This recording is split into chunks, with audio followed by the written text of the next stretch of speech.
Bonjour à toutes et à tous, on se retrouve en cette période de fête comme tous les ans dans la cuisine du Versailles avec nos chefs Eric et Régis pour vous concocter une magnifique recette, le filet de canette aux saveurs de Noël et tout cela sous vos yeux.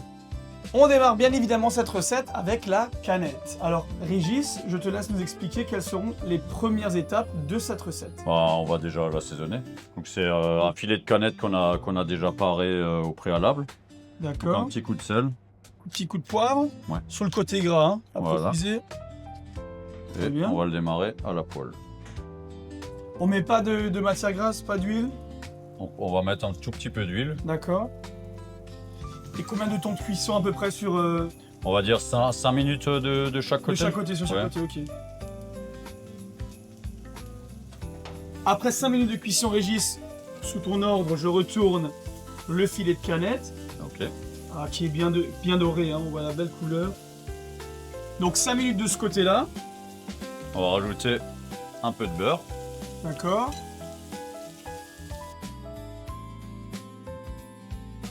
Donc là, on va le retourner encore une dernière fois. Sur le côté gras, gras. d'accord. Et comme ça, tu vas pouvoir nous arroser ça comme il se doit.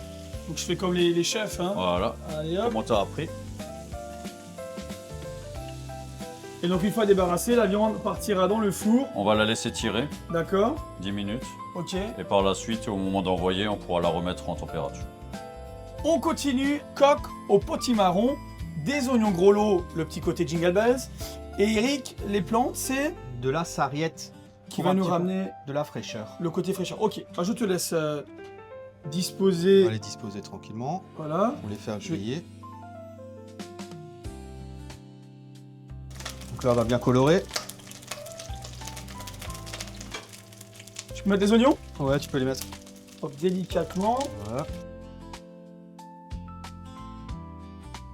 Et la sarriette par Voilà. Il dessus. faut la mettre juste au milieu comme ça, voilà, ça Super. ira. Très bien. On va un Et ça petit part peu- au four pendant combien de temps? 10 minutes. On va un petit peu 10 saler. minutes. Le poivre, je te laisse mettre, je vais sauter Allez. ça.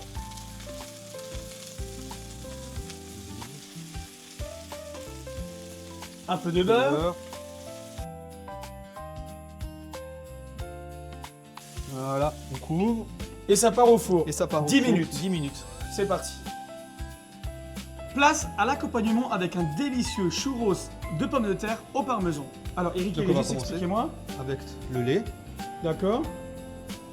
on va faire chauffer avec le beurre. On pourra faire fondre dedans. On peut faire combien de churros avec cette Non, recette-là? ça va vous donner une vingtaine. Ok, super. Régis il rajoute le sel. On vous rappelle qu'on mettrait bien évidemment tous les ingrédients. Voilà, donc ça c'est la panade. Ça ressemble un peu à une pâte à choux le début. D'accord. On va bien faire fondre tout ça. Donc, une fois monté à ébullition, Voilà, on va rajouter la farine. d'accord.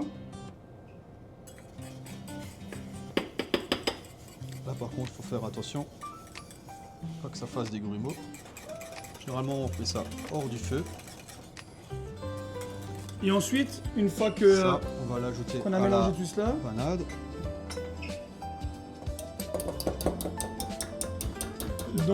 donc on mélange tout ça dans la pulpe de Pommes de pommes de terre. terre. D'accord.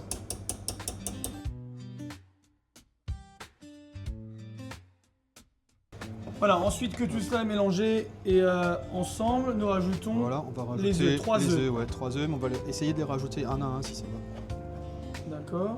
Pas tous en une fois.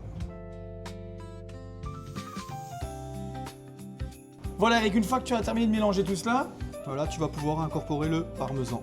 petit à petit. Ouais, tu peux y aller en une fois. c'est bon. D'accord. Le Voilà, parmesan. le parmesan. On va mettre tout ça homogénéisé. J'imagine un petit peu de sel, un petit peu de poivre. Voilà, le sel on l'a déjà mis, donc toi tu peux mettre le poivre. D'accord. Comme tu aimes bien j'y vais. faire. Tu me dis Ouais, stop. Hein. ça suffit, ça suffit, ça suffit. Super. Et là on va pouvoir mettre tout ça dans la poche avec la douille. On va bien vérifier qu'il n'y ait pas de bulles d'air. D'accord. Et après on les couche comme ça.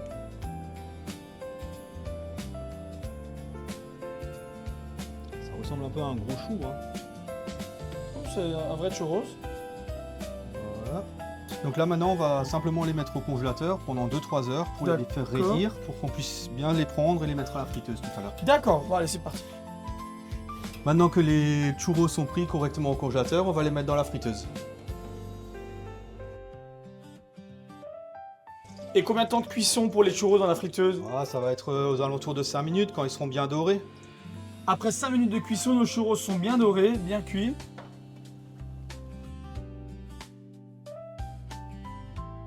Et pour finir, la sauce au beurre avec. Donc on a du fond de veau là lié.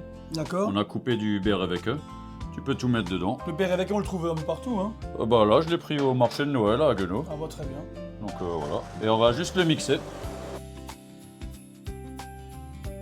Et voilà, on peut dresser.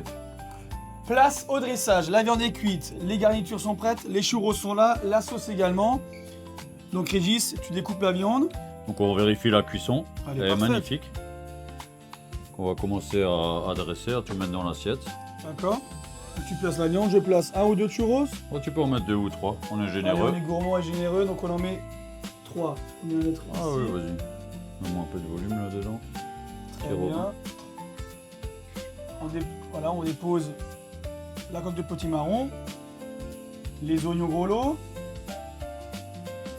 Je mets le sel sur la viande. Un petit peu, pas trop. Hop. Un petit peu de poivre. Et la sauce pour terminer. La sauce au beurre avec. J'ai le droit de goûter tout ça. Je vais goûter la viande avec un petit peu de sauce. Ça c'est Noël. Avec la sauce et tout. Merci beaucoup pour cette magnifique recette. Et on vous souhaite à toutes et à tous de très belles fêtes. Et à très bientôt au Royal Palace.